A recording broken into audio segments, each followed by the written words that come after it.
Okay, so next part of this upgrade, this is how it's usually set up. You have this piece of plastic, then you have the glass in the normal setup. What we're going to do is we're going to remove both of these, get rid of this etched plastic and etched glass with this ridiculous piece of removable plastic here that just gets thrashed as soon as you start using your machine. We're going to get rid of these altogether. What we're going to do is we're going to get a piece of single strength glass to use as sacrificial glass and a piece of double strength glass.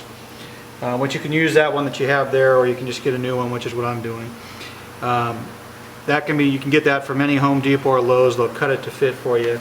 The sacrificial piece of glass will cost you $4 or $5, so whenever you want to replace that etched piece of glass, you'll just be spending $4 or $5 for a much cleaner look. So what we want to do here is we want to take the piece of plastic.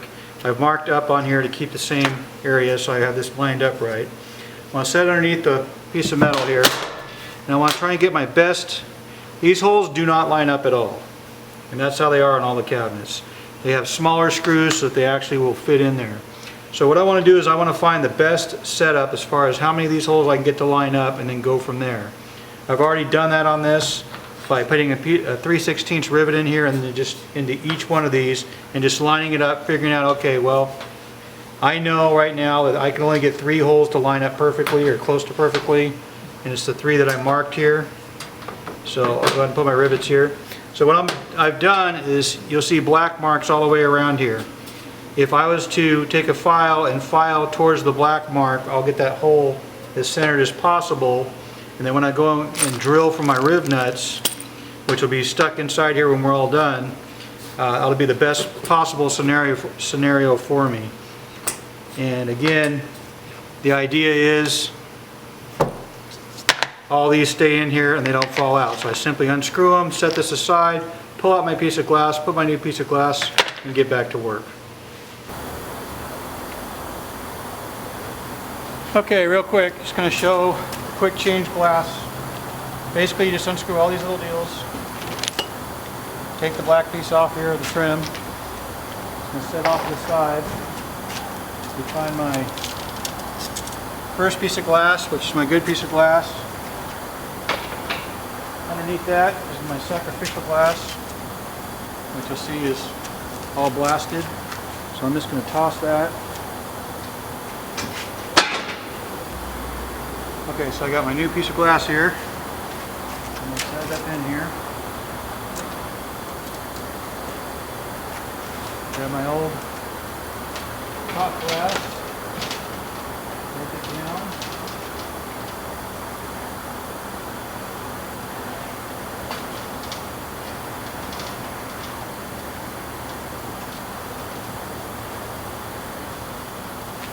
I'm going to set this right on top of the other one. Now this does come with little feet here to hold this glass up here, but they just barely fit on there, so keep your hand up there. We've got my little trim. Now I put these magnets here just to make sure they don't come off when I do this real quick. Not paying attention when I do them. Just line up the holes. These are the riv nuts all the way around. So you just take these red deals here, line them up.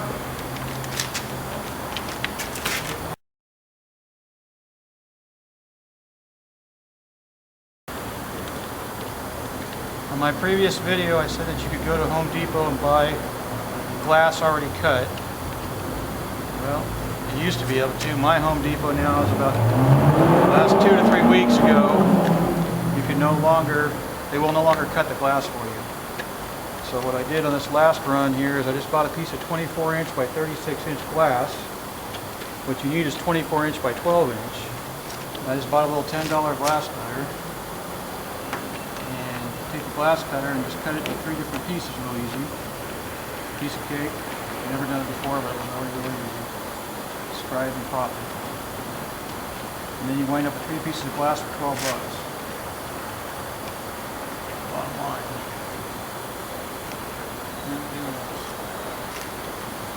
Moving this around. Knock out these little pieces here. Nuts. So you can see how easy it is, basically. remove them, replace them. Now you got a nice clean piece of glass. You don't have that plastic in here. It's a straight glass. That's all it takes to replace the actual glass on it now. Much better than that piece of plastic that comes with the Harbor Freight. Okay, real quick, I'm going to show you how good this thing works. It does not even compare to the Harbor Freight Sandblaster at all. Hopefully you can see this in the video. I can't really see, I don't have a cameraman here, I'm on a tripod. So you see a rusty old horseshoe here. You'll see that this thing just knocks it right off. It's ridiculous how fast and efficient this thing is compared to the Harbor Freight one. Part of what makes this, again, I'm going to show how it's all set up here. But basically you've got a bottom feed instead of the top feed with the straw like you got on the Harbor Freight one. I'm hoping you can see how fast this is working here. But as you can see this nozzle in my hand, which I'll show it a little better in the video. It's just a nozzle, it's not a trigger, not a gun. It's a really high quality nozzle like you find in a big sandblaster. And real quick, I'm just going to show you how this looks, but I'm not going to get the whole thing, get the general idea. Turn off my shop back here real quick.